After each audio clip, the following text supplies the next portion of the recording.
जय हिंद दोस्तों। आज का हमारा टॉपिक क्लास 12 फिजिक्स का किरचॉफ का नियम। तो जो हम सबसे पहले नियम देखेंगे, इसे कहते हैं हम किरचॉफ का प्रथम नियम, संधि का नियम या संधि का नियम। इसमें हर बार हमारे 12th क्लास में बोर्ड में मैक्सिमम क्वेश्चन आते हैं और उनको हम देखेंगे कि बड़ी तरीके से, जो कि हमारे एग्जाम के लिहाज से बहुत इंपॉर्टेंट है ये। और इस बार कंफर्म है मेरा क्या नाम है, प्रथम नियम सेकंड नियम आ सकता है। देखते हैं प्रथम नियम को क्या है, कहता है किरचॉफ का प्रथम नियम।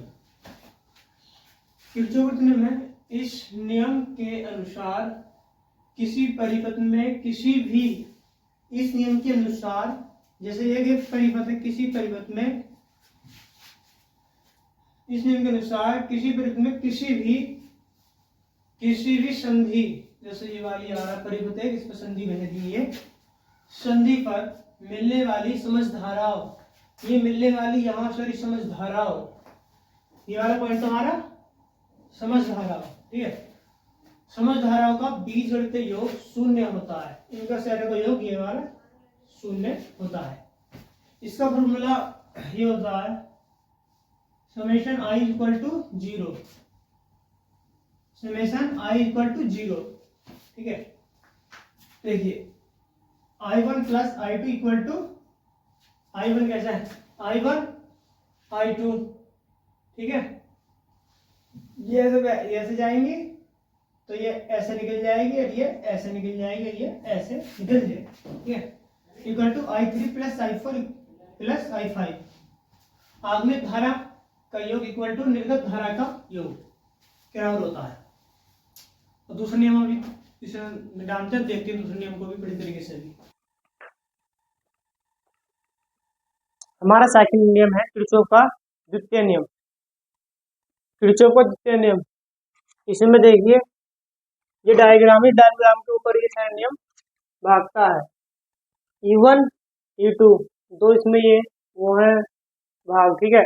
R1 एक डिस्टेंस ये है, एक R2 ये है, I1 ये है, I2 ये है, और I1 प्लस I2 धारा ये है, ये I3 नहीं, I3 नहीं, R3, सॉरी तो कैसे हो गया था, ये R3 है, लिख देता हूँ मैं, रहता है R3 हमारा।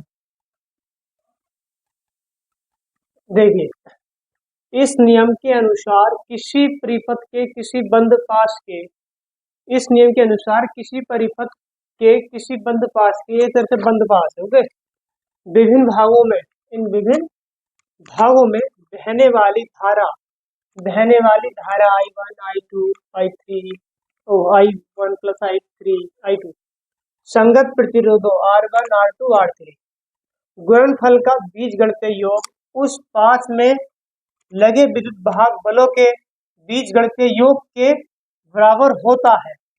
ये विद्युत भाग बल है E1 E2, इनके जो विद्युत भाग बलों के बीजगणितीय योग के बराबर होता है। देखिए summation I R multiply R equal to summation E, ये इसका फॉर्मूला आता है। लेकिन अब देखते हैं इससे पास वन से देखेंगे I1 multiply R1 minus I2 multiply R2 equal to E1 minus E2।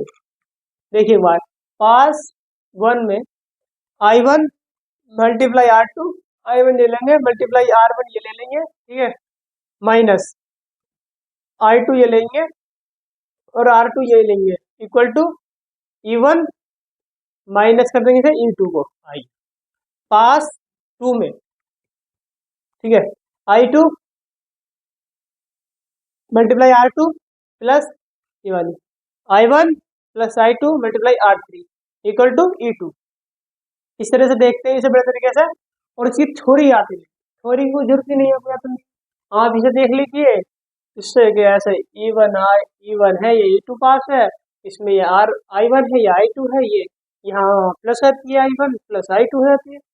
इस तरह से देखिए किरचॉफ के इन दोनों नियमों में से एक नियम पक्का है और न्यूमेरिकल तो एक दो फंसी जाते। तो हमारा टॉपिक यही समाप्त होता है आज का, और मुझे सपोर्ट ज़्यादा से ज़्यादा कीजिए, आपके सपोर्ट के भरोसे पर हम हैं यहाँ, अगर आपका सपोर्ट नहीं होता तो क्या। जय हिंद दोस्तों, मिलते हैं नए टॉपिक के साथ। देख लीजिए एक बार सही तरीके से।